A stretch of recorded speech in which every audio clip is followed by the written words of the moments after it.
Yemek içmek, doğru derman ve istimal buyumlar tarkibideki ximiyelik maddeler.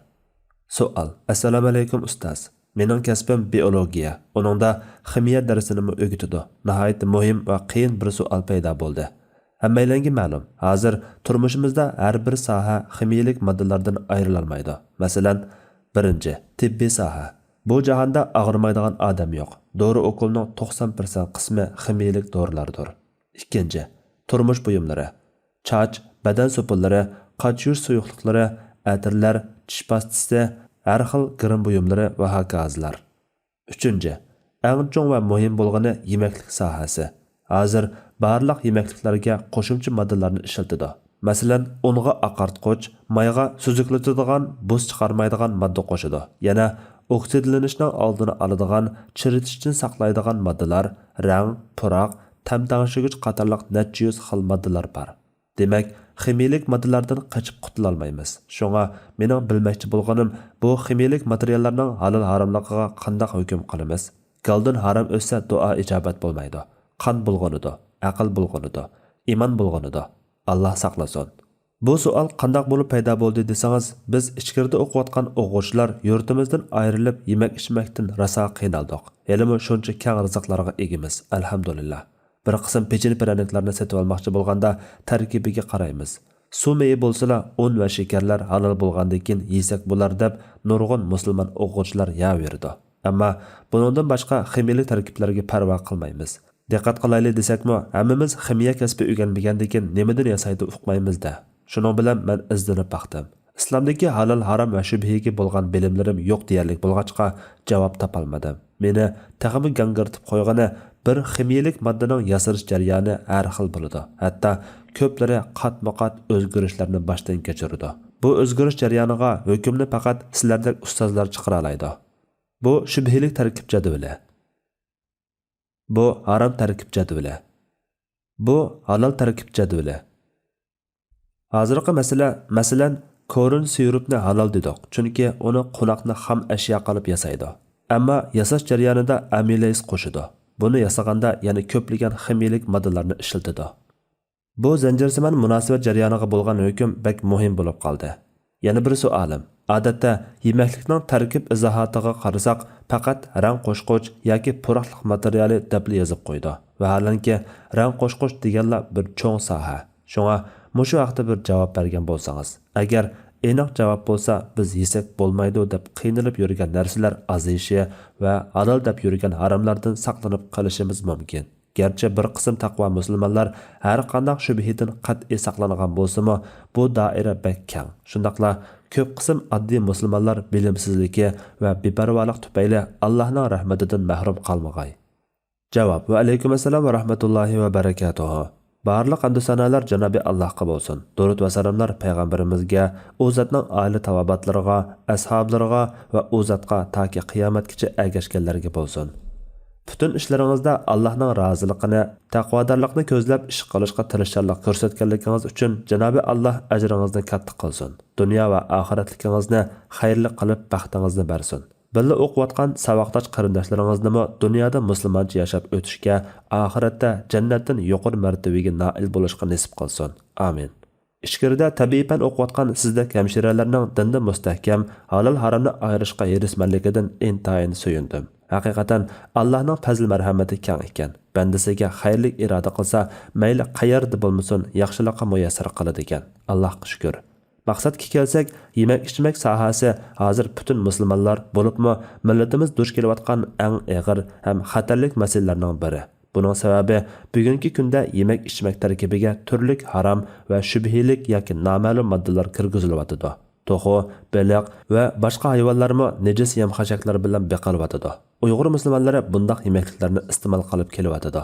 Siz tizimligini yo'llagan ximiyalik, harom va shubhilik moddalar tizimligidagi ba'zi moddalar haqida islom dunyosidagi nufuzli olimlar ishonchli fatvo komitetlari fatvo e'lon qilgan. Bularning o'rtasida halol yoki haromligida ittifoq kelgan, shundaqla ba'zi ko'z qarash o'xshash bo'lmagan moddalarmi bor.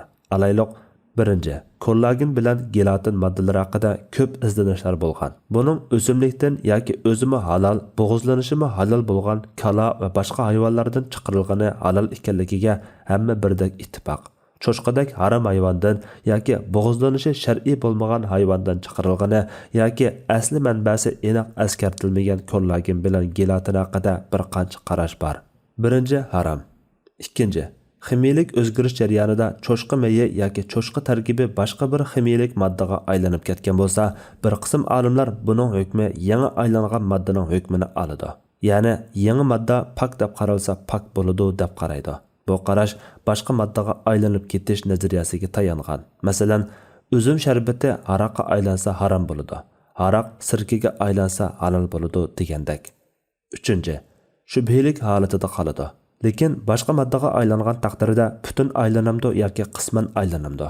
Ximiklarning aytishicha, bu butunlay aylanmay qisman aylanarmish. Chunki u boshqa bir moddaga aylanib bo'lgandan keyinmi tarkibini aniqlash orqali uning asli nimaligini bilgili bo'ladi ekan. Ikkinchi, alkohol moddasi. Bu odatda tibbiy sohada shundaqla atirlarga ko'p ishlatildi. Spirit desak hamma kishi biladi. Buningda olimlar ikki xil qarashda. Biri pak, biri nejis.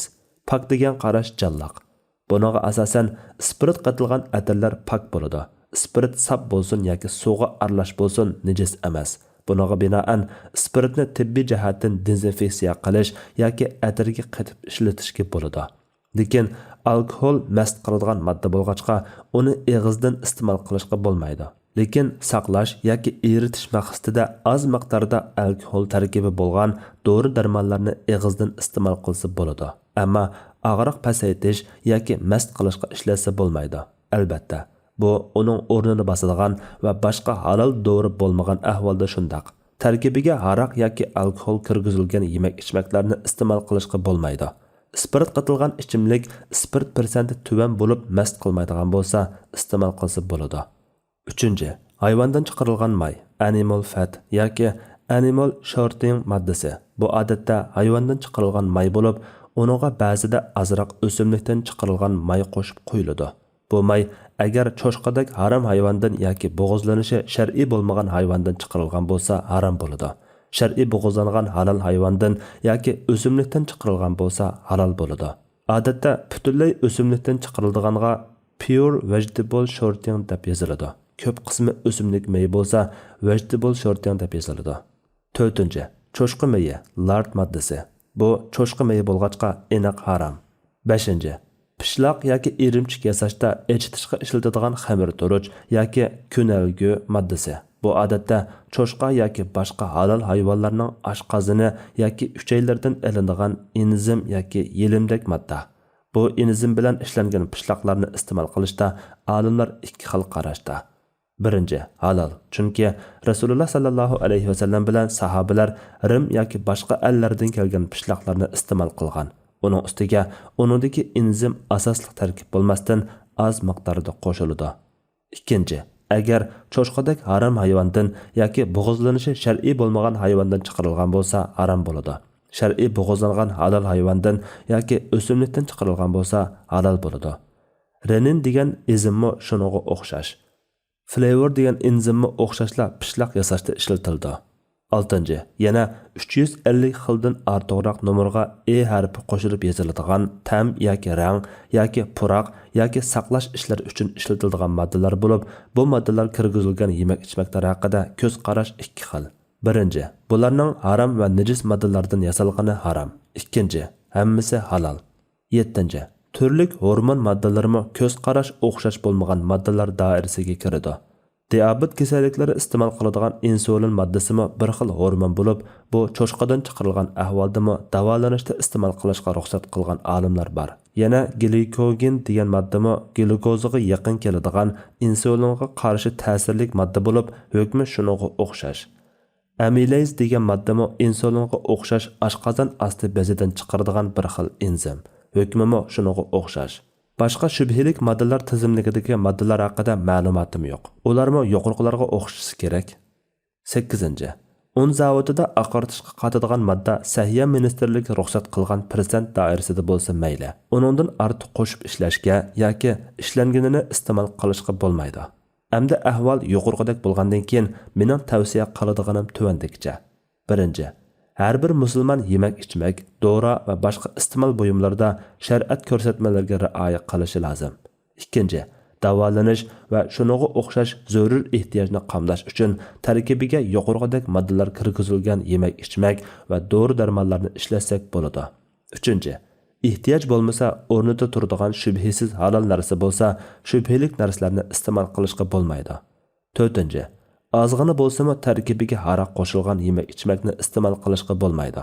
Aroq qo'yib qo'rilgan qo'rimlarni yegili bo'lmaydi. Saqlash yoki eritish uchun alkohol qo'shilgan bo'lsa, iste'mol qilsa bo'ladi. 5. Ozg'ina bo'lsa-mu tarkibiga cho'chqa mayi qo'shilgan yemak-ichmak va boshqa maylarni iste'mol qilishga bo'lmaydi. 6. Kafir davlatlar shar'iy halol deb yozib olgan bo'lsa-mu, ularning deganlariga ishonishga bo'lmaydi. Shunga musulmon kishi umuman yemak-ichmakda ehtiyot bilan ish qilib, shubhalik narsalardan yiroq turishi lozim.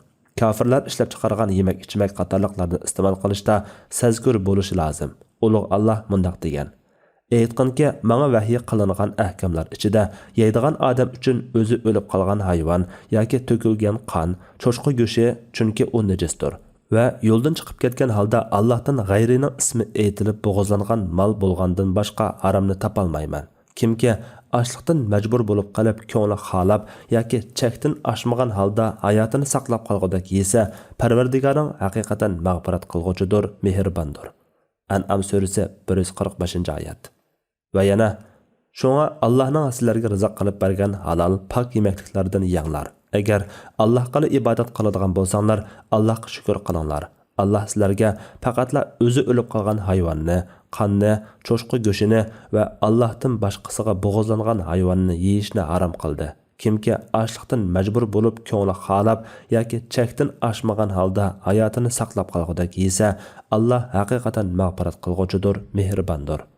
Nahl surasi 114-115-oyatlar. Nu'man ibn Bashir radhiyallohu anhu aytadi: Men Rasululloh sallallohu alayhi va sallamning mundaq deganligini anglagan. Halolmi aniq, harommi aniq. Ularning orasida qolgan shubhalik ishlar bor. U ishlarning hukmini nurg'un odamlar bilmaydi. Shubhalik ishlardan saqlangan odam dinini va obro'yini pok tutgan bo'ladi. Shubhalik ishlarni qilgan odam cheklangan rayonda pada boqadigan cho'bonga o'xshaydi.